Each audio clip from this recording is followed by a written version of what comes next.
والصلاة والسلام على سيد المرسلين محمد وآله وصحبه أجمعين. أما بعد، فأعوذ بالله من الشيطان الرجيم. بسم الله الرحمن الرحيم. اهدنا الصراط المستقيم صراط الذين أنعمت عليهم غير المغضوب عليهم ولا الضالين. وقال تعالى: إنهم فتية آمنوا بربهم وزدناهم هدى وربطنا على قلوبهم إذ قاموا فقالوا ربنا رب السماوات والأرض لن ندعو من دونه إلها لقد قلنا إذا شططا. صدق الله العظيم. دینی و ایمانی بھائیوں بزرگوں، اسٹیج پر تشریف فرما علماء کرام اور عزیز طلبہ و طالبات، آج میں بڑی فرحت اور مسرت محسوس کر رہا ہوں کہ آج تیندوا کے اس علاقے میں مدرسہ ہدایت المسلمین میں حاضری کا موقع مل رہا ہے۔ اس پر میں اللہ کا شکر ادا کرتا ہوں اور جناب محترم مولانا عبدالغفار صاحب کا شکریہ ادا کرتا ہوں کہ آپ نے حکم فرمایا اور میں نے اپنے لیے اس بات کو سعادت سمجھا کہ تیندوا کبھی آنا اس سے پہلے نہیں ہوا تھا اور بارہا اپنے بڑوں سے اس کا ذکر سنتا رہا، تو یہ خواہش بھی پیدا ہوئی کہ اس بستی اور اس علاقے کو بھی دیکھا جائے اور ساتھ ساتھ ہمارے مولانا نے یہاں پر اس جنگل میں جو منگل کیا ہے، اس جنگل میں جو چمن بسایا ہے اور اس آبادی میں مولانا نے جو باغ لگایا ہے، اس کی بھی زیارت ہو اور قریب سے دیکھا جائے، اور یہاں کی جو فعالیات اور نشاطات ہیں اور یہاں جو تعلیمی سرگرمیاں ہیں ان کو قریب سے دیکھا جائے۔ تو الحمدللہ اللہ تعالیٰ نے آج یہ موقع عنایت فرمایا اور اس ادارے کے سالانہ پروگرام میں شرکت کا موقع مل رہا ہے، اور اسی کے ساتھ ساتھ بچے بچیوں کے پروگرام کو بھی سننے کا موقع ملا،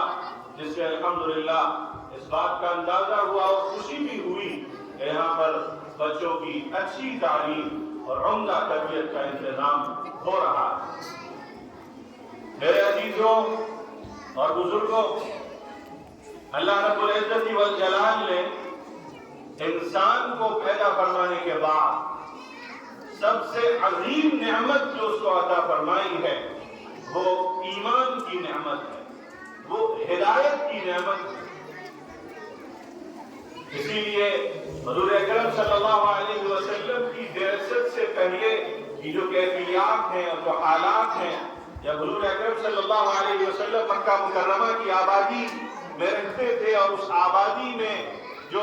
اس سماج اور اس معاشرے اور سوسائٹی کی جو کیفیات تھی اور اس کے جو حالات تھے، وہاں جو جرائم، وہاں جو گناہ، وہاں جو پاپ، وہاں جو کرپشن، وہاں جو فساد اور بگاڑ عام تھا، اس سے حضور اکرم صلی اللہ علیہ وسلم کی طبیعت بڑی ملول ہوتی، آپ بڑے مضطرب رہتے، بے چین رہتے، کام کا کوئی طریقہ سوجھ نہیں رہا تھا اور یہ سمجھ میں نہیں آ رہا تھا کہ وہ سرا کہاں ہے اور کہاں سے کام کا آغاز کیا جائے۔ اسی اضطراب اور بے چینی کی کیفیت میں آپ کو حبب الیہ الخلاء، حدیث میں فرمایا گیا کہ آپ کو تنہائی پسندی کی طرف مائل کر دیا گیا، خلوت نشینی کی طرف طبیعت مائل ہونے لگی، اور اسی خلوت نشینی کے لیے حضور اکرم صلی اللہ علیہ وسلم مکے کی آبادی سے چند فاصلے پر ایک جبل نور پہاڑ کے اوپر ایک حرا نامی غار میں حضور اکرم صلی اللہ علیہ وسلم دو دن اور تین دن کے لیے جاتے، اپنے ساتھ زاد اور توشہ لے جاتے اور وہاں پر قیام فرماتے اور وہاں تڑپتے بلکتے، اور جو حضرت ابراہیم علیہ السلام کا جو طریقہ چلا آ رہا تھا، ان کی جو شریعت کے کچھ پرانے اور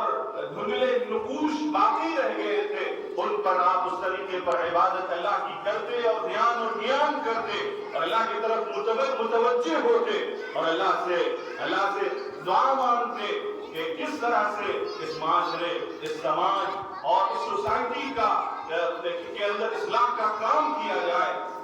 اسی کیفیت کو سورۃ الضحیٰ میں یوں بیان کیا گیا ہے، وَوَجَدَكَ ضَالًّا فَهَدَىٰ۔ اللہ نے آپ کو حیران و ششدر پایا، اللہ نے آپ کو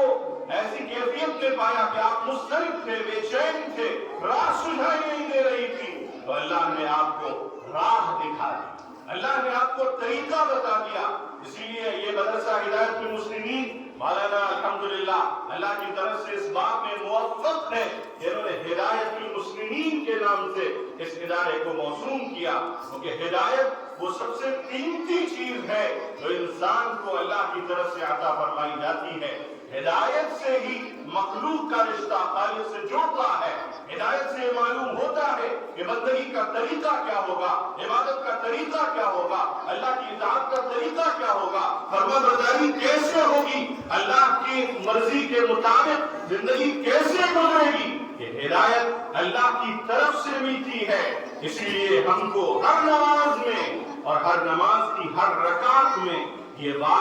اس بات کی تاکید فرمائی گئی کہ ہم ہر رکعت میں یہ کہیں اهدنا الصراط المستقیم، اے اللہ ہمیں سیدھا راستہ دکھا دے، اس پر چلا دے، اس پر گامزن فرما دے، اس پر ثابت قدم رکھ۔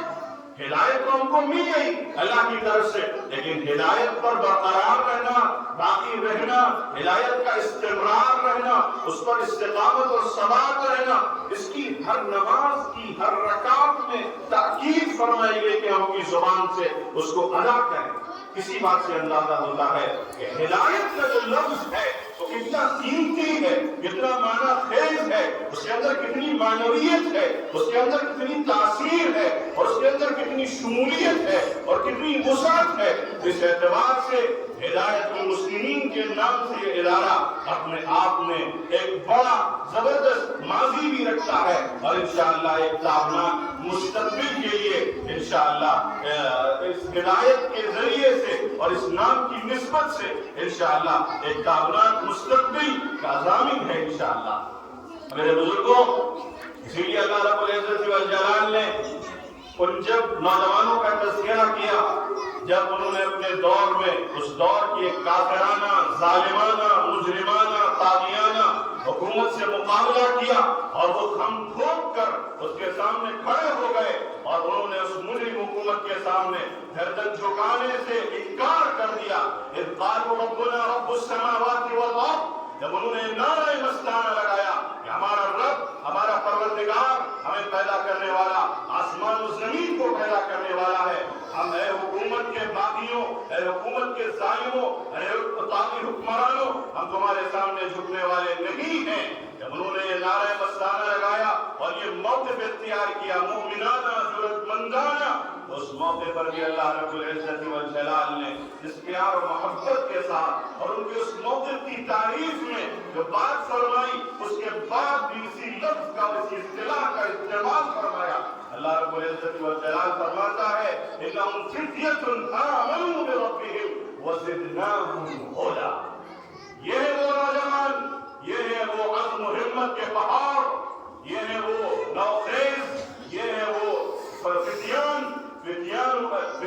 ایمان، یہ ہے وہ ایمان کے نوجوان جنہوں نے جب اللہ پر ایمان لے آئے اور اللہ پر انہوں نے اپنے عقیدے کا اظہار کر دیا، انہم فتیۃ آمنوا بربہم وزدناہم ہدی، تو ہم نے ان کی ہدایت میں اضافہ فرما دیا، ان کو ہم نے راہیں سجائیں، ان کو ہم نے طریقے بتلائے، ان کو ہم نے بتایا کہ کس طرح سے تم کو اس موقف کے بعد راہیں اختیار کرنی ہے۔ اور پھر آپ نے سورہ کہف میں واقعہ پڑھا ہوگا اصحاب کہف کا، کس طرح سے اللہ نے ان اصحاب ہدایت یافتہ کو کس طرح سے ان کے موقف کو پوری دنیا کے لیے تا قیامت درج فرما دیا، وہ یادگار بن گئی اور اس سے مومنین اور خاص طور پر نوجوانان ملت اس سے سبق لے سکتے ہیں. اللہ نے ان کی ہدایت میں مزید اضافہ فرما دیا اور ان کو راہ سجائی. اسی طرح سے اللہ رب العزت والجلال نے ایک موقع پر اپنے برگزیدہ بندوں کا تذکرہ فرمایا. وتلك حجتنا آتيناها إبراهيم على قومه نرفع درجات من نشاء إن ربك حكيم عليم. اس کے بعد انبیاء کا پے بر پے تذکرہ ہے اور اخیر میں بات فرمائی گئی أولئك الذين هدى الله فبهداه مقتدي. یہ وہ لوگ ہیں، یہ وہ ہستیاں ہیں، یہ بزرگ شخصیات ہیں، یہ اللہ کے اوپر گزیدہ بندے ہیں، یہ اللہ کے وہ محبوب بندے ہیں جن کو اللہ نے ہدایت عطا فرمائی، یعنی جن کو اللہ نے راہ سجھائی، جن کو اللہ نے صحیح طریقہ بتایا. تو تم بھی انہی کے طریقے کو اختیار کرو. ہمیں جو حکم ہے اور سب سے پہلے نبی کو مخاطب کر کے فرمایا گیا ابھی ہداہم مقتدی، تم بھی ان کے نقش پا پر چلو، ان کے نقش قدم کی پیروی کرو، انہی کی سیرت کو اختیار کرو، ان کے طریقے کو اپناؤ. اس کو حضور اکرم صلی اللہ علیہ وسلم کی زبانی یوں کہلوایا گیا وَأَنَّ هَذَا صِرَاطِي مُسْتَقِيمًا فَاتَّبِعُوهُ. آپ نماز میں سورہ فاتحہ جب پڑھتے ہیں تو کہتے ہیں اهْدِنَا الصِّرَاطَ الْمُسْتَقِيمَ، اللہ میں سیدھا راستہ دکھا دے. سیدھا راستہ کون سا ہے؟ وہ جن پر اللہ نے انعام فرمایا. اور یہاں نبی کی زبانی کہلوایا جا رہا ہے وَأَنَّ هَذَا صِرَاطِي مُسْتَقِيمًا، یہ ہے میرا وہ صراط مستقیم، یہ سیدھا راستہ. تو تم اسی کی پیروی کرو، تو تم اسی کے نقش پا پر چلو، تو تم اسی کی اتباع کرو اور اسی کو مانو. نبی اکرم صلی اللہ علیہ وسلم کا جو طریقہ ہے، آپ کی جو زندگی ہے، آپ کی جو سیرت ہے، اس کا اتباع کرنا ہی صراط مستقیم کا اتباع کرنا ہے. میرے بزرگوں، ہدایت کتنی بڑی نعمت ہے کیونکہ اس مدرسے کے نام سے میرے ذہن میں وہ آیات کریمہ گردش کرنے لگی جس میں اللہ نے ہدایت جیسی عظیم نعمت کا اپنے برگزیدہ بندوں پر تذکرہ فرمایا. ہدایت پڑھی آقا نامدار پر ووجدک ضالا فہدی. ہدایت کتنی قیمتی چیز ہے جس سے انسان کو یہ معلوم ہوتا ہے کہ خالق کی مرضی کے مطابق اس روح زمین پر، اس کی پیدا کردہ اس زمین پر ہم کو زندگی کیسے گزارنی ہے. اسی لیے ہدایت کا تذکرہ خوب سنا آپ نے ان آیات کریمہ میں کہ اللہ نے کیسے رہنمائی فرمائی، ہدایت عطا فرمائی. ہدایت ملے گی کہاں سے آپ کو؟ آئیے اس قرآن کے آغاز سورہ فاتحہ کے بعد جو پہلی سورہ ہے وہاں سے اللہ آغاز فرما رہا ہے، اپنی کتاب کا تعارف فرما رہا ہے. بسم اللہ الرحمن الرحیم، الف لام میم، ذالک الکتاب لا ریب فیہ ھدی للمتقین. الف لام میم یہ کوڈ ورڈز ہیں، یہ وہ الحروف ہیں جن کے معنی صحیح معنی میں اللہ کو معلوم ہے، یہ اشارے ہیں، یہ کنائے ہیں جن کے راز سے اللہ ہی واقف ہے. ذالک الکتاب، یہ ہے وہ کتاب لا ریب فیہ، اس میں شک و شبہ کی کوئی گنجائش نہیں. ھدی للمتقین، یہ اللہ سے ڈرنے والوں اور اللہ کا پاس و لحاظ رکھنے والوں کے لیے ہدایت نامہ ہے، گائیڈ بک ہے، یہاں سے گائیڈنس ملے گی. ہدایت چاہتے ہو اور ہدایت کی دعا مانگتے ہو اور ہدایت پر قائم رہنے کی ہر رکعت میں اللہ سے التجا کرتے ہو تو ہدایت کہاں ملے گی؟ ہدایت ملے گی ھدی للمتقین، یہ اللہ کا پاس و لحاظ رکھنے والوں اور اللہ سے ڈرنے والوں اور انجام بد سے بچنے والوں کے لیے اور برے انجام سے ڈرنے والوں کے لیے ہدایت، گائیڈنس، رہنمائی اس کتاب میں ملے گی. لہذا میرے بزرگوں، قرآن کریم اللہ کی وہ کتاب ہے،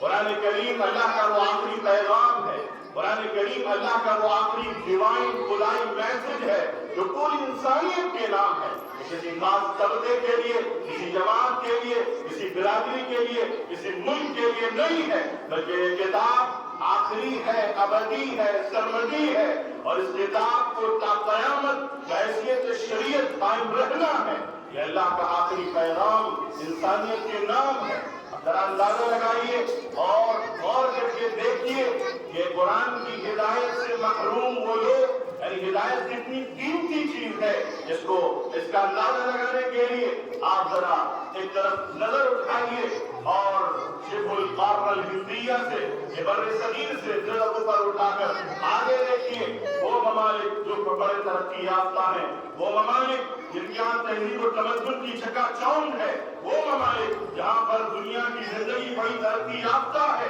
وہ ممالک جن کو اپنے تمدن پر اپنی تہذیب پر بڑا ناز ہے، وہ ممالک جہاں پر مادیت کی چکا چوند ہے، ان ممالک کی طرف نگاہ ڈالیے تو آپ کو وہاں کی افراد، وہاں کی قومیں ایسی ملیں گی جن کے پاس دنیاوی زندگی کی ساری آسائشیں موجود ہیں، پرتعیش زندگی، عمدہ گھر، عمدہ گاڑی، بینک بیلنس اور جاہ و منصب سب کچھ ہونے کے بعد یورپ میں ایک بہت بڑی تعداد آج بھی خودکشی پر آمادہ ہے۔ ہم نے یہ سمجھ لیا کہ زندگی کا سکون پیسے میں ہے، عزت میں ہے، جاہ میں ہے، منصب میں ہے، بینک بیلنس میں ہے، عمدہ گاڑیوں میں ہے، عمدہ مکانات و محلات و قصور میں ہے۔ یہ ہماری بیمار سوچ، یہ ہماری دنیا دار سوچ، یہ گھٹیا سوچ، حقیر سوچ، یہ وہ سوچ ہے جو اللہ کے راستے سے جدا ہے، جو نبی کے مخالف ہے، نبی کی تعلیمات کے مخالف، قرآن کے مخالف، اللہ کی مرضی کے مخالف۔ لہذا آپ کھلی آنکھوں سے دیکھ سکتے ہیں، مستقل رپورٹس آ رہی ہیں، اپڈیٹس آ رہی ہیں کہ وہ لوگ، وہ قومیں، وہ افراد جو ترقی کے اعلیٰ مدارج پر ہیں، جن کے ہاں زندگی کی ساری آسائشیں موجود ہیں، پھر وہ خودکشی کیوں کر رہے ہیں؟ اضطراب ہے، بے چینی ہے، دل کے اندر سکون نہیں ہے، زندگی کے اندر سب کچھ حاصل ہو گیا لیکن زندگی ابھی ادھوری ہے، وہ مزہ نہیں، وہ لذت نہیں، وہ چاشنی اور حلاوت نہیں جو ایمان سے آتی ہے، جو ہدایت ربانی سے ملتی ہے، وہ قوم اور وہ افراد اس سے محروم ہیں۔ لہذا جتنی بھی نعمتیں دی جائیں، کیونکہ ہر نعمت آپ کو ملتی ہے، اس کی ایک طرف ہوتی ہے، ایک لالچ ہوتی ہے، لیکن جب وہ چیز مل جاتی ہے تو ایک بچہ جیسے اس کو کسی کھلونے کی خواہش ہو، وہ کھلونا آپ اس کو لا کر دے دیں تو تھوڑی دیر کھیلے گا، اس کے بعد وہ کھلونا کسی کونے میں پڑا ہو، یہ وہ تسلی کا تھوڑی دیر کا سامان ہے۔ لیکن انسان کو جو دائمی خوشی، دائمی مسرت، دائمی اطمینان جو ملتا ہے وہ ذکر الہی سے ملتا ہے، وہ قرآن سے ملتا ہے، وہ اللہ سے تعلق سے ملتا ہے، تعلق مع اللہ سے ملتا ہے، وہ الہی تعلیمات سے ملتا ہے، وہ نبوی تعلیمات سے ملتا ہے، وہ آقا نامدار سے سچی نسبت اور تعلق اور محبت سے ملتا ہے۔ الا بذکر اللہ تطمئن القلوب، کان کھول کر سن لو، اللہ کے ذکر سے ہی دلوں کو اطمینان ملتا ہے، دلوں کو سکون ملتا ہے۔ لہذا اگر کوئی شخص مہتدی ہے، اگر ہدایت یافتہ ہے، اگر صاحب ایمان ہے حقیقی معنی میں، تو اس شخص سے اگرچہ وہ مادی طور پر کمزور ہو، اگرچہ اس کے حالات بہتر نہ ہو، اور اگر وہ فقیر ہو، کلاش ہو، تنگست ہو، لیکن وہ شخص اس سے 1000 درجہ بہتر ہے جس کے پاس زندگی کی ساری آسائشیں ہوں لیکن ہدایت سے محروم۔ میرے بزرگوں، پوری انسانیت تڑپ رہی ہے، سسک رہی ہے، اندر سے اس کا ضمیر بے چین، کیونکہ مخلوق کا جب خالق سے صحیح معنی میں کنیکشن اور رشتہ اور رابطہ ہوتا ہے تب مخلوق کے اندر وہ سکون، وہ اطمینان اور زندگی کا کی مقصدیت اس کے اندر پیدا ہوتی ہے۔ آپ دیکھیے یہاں پر جو لوگ ظلمتوں میں ٹامکڑیاں مار رہے ہیں اور جو لوگ تاریکیوں میں زندگی گزار رہے ہیں، ان کے یہاں نہ آخرت کا کوئی تصور ہے، نہ موت کے بعد کی زندگی کا کوئی تصور ہے، نہ یہاں اس زندگی میں آمد کی مقصدیت کا کوئی ان کے یہاں تصور موجود ہے۔ ان سے پوچھئے آپ کے ساتھ رہنے والی کروڑوں کی آبادی، اس کو روح کے بارے میں معلوم، اس کو زندگی کے ماں باپ کی زندگی کے بارے میں کچھ پتا، وہ ایک سرنگ میں سفر کر رہے ہیں، وہ ایک ویرانے میں بلکہ کہیے ظلمتوں میں، گھٹاٹوپ اندھیروں میں سفر کر رہے ہیں۔ ان کے یہاں تصور یہ ہے کہ ہم 7 جنم لیں گے اور اگلے جنم میں خدا تعالیٰ ہم پر کوئی ایسی ہمارے گناہوں کی پاداش میں کوئی ایسی مار سکتا ہے یا ہم کو سزا